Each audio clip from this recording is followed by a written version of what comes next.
یہ واقعہ ہے پیارے صحابی حضرت عبداللہ بن حذافہ رضی اللہ تعالیٰ عنہ کا، جنہوں نے حکومت، دولت، شہزادی کو ٹھکرا کر اسلام کو پسند کیا۔ حافظ ابن کثیر رحمۃ اللہ علیہ اور حافظ ابن عساکر رحمۃ اللہ علیہ عبداللہ بن حذافہ رضی اللہ تعالیٰ عنہ کا واقعہ بیان کرتے ہیں کہ آپ کو رومی کافروں نے قید کر لیا اور اپنے بادشاہ کے پاس پہنچا دیا۔ بادشاہ نے آپ سے کہا، تم نصرانی بن جاؤ، میں تمہیں اپنے راج پاٹ میں شریک کر لیتا ہوں اور اپنی شہزادی کو تمہارے نکاح میں دیتا ہوں۔ عبداللہ بن حذافہ رضی اللہ تعالیٰ عنہ نے جواب دیا کہ یہ تو کیا، اگر تو مجھے اپنی بادشاہت بھی دے دے اور تمام عرب کا راج بھی دے دے اور مجھے اس کا اختیار سونپ دے، اور یہ چاہے کہ میں ایک آنکھ جھپکنے کے برابر بھی اپنے دین محمد صلی اللہ علیہ وآلہ وسلم سے پھر جاؤں، تو یہ ناممکن ہے۔ بادشاہ نے کہا، پھر تجھے قتل کر دوں گا۔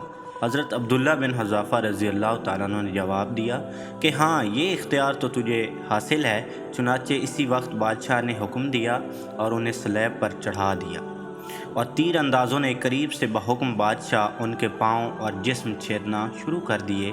بار بار کہا جاتا کہ اب بھی نصرانیت قبول کر لو، اور آپ پورے صبر و استقلال کے ساتھ فرماتے تھے، ہرگز نہیں۔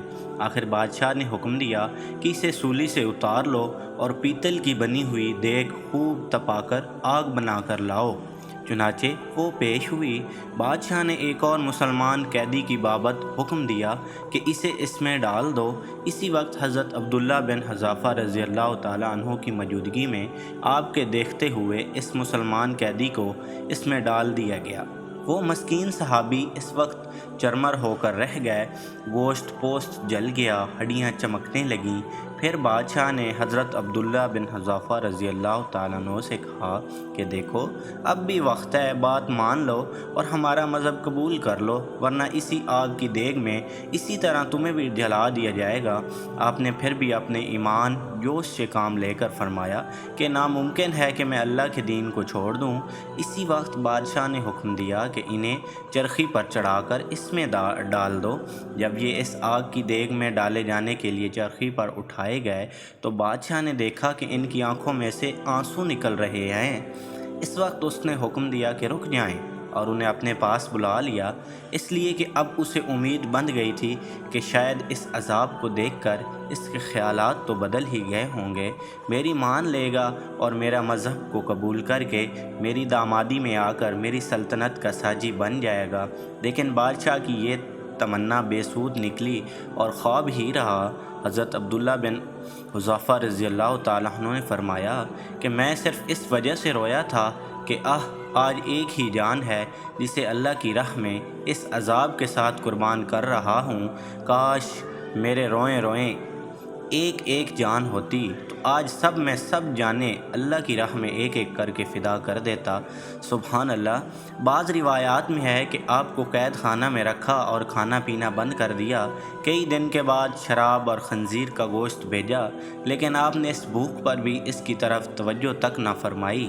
بادشاہ نے آپ کو بلا بھیجا اور اسے نہ کھانے کا سبب دریافت کیا، تو آپ نے جواب دیا کہ اس حالت میں میرے لیے جائز تو ہو گیا ہے، لیکن میں تجھ جیسے دشمن کو اپنے بارے میں خوش ہونے کا ذرا بھی موقع فراہم نہیں کرنا چاہتا۔ اب بادشاہ نے کہا کہ اچھا، تم میرے سر کا بوسہ لے لو تو میں تمہیں اور تمہارے ساتھ کے تمام قیدیوں کو رہا کر دیتا ہوں۔ آپ نے اسے قبول فرما لیا اور اس کے سر کا بوسہ لے لیا، اور بادشاہ نے بھی اپنا وعدہ پورا کیا، آپ کو اور آپ کے ساتھیوں کو چھوڑ دیا۔ حضرت عبداللہ یہاں سے آزاد ہو کر حضرت عمر فاروق رضی اللہ تعالیٰ عنہ کے پاس پہنچے تو آپ نے انہیں بڑے ادب کے ساتھ ممبر رسول صلی اللہ علیہ وآلہ وسلم پر بٹھایا اور فرمایا کہ عبداللہ، اپنا واقعہ ہم کو سناؤ۔ چنانچہ آپ نے شروع کیا تو خلیفہ المسلمین رضی اللہ تعالیٰ عنہ کی آنکھوں سے آنسو بہنے لگے، تو آپ نے فرمایا کہ ہر مسلمان پر حق ہے کہ عبداللہ بن حذافہ رضی اللہ تعالیٰ عنہ کی پیشانی چومے، اور میں ابتدا کرتا ہوں۔ یہ فرما کر پہلے آپ نے ان کے سر کا بوسہ لیا اور پھر جمیع مسلمانوں نے بھی ان کے سر کا بوسہ لیا۔ سبحان اللہ۔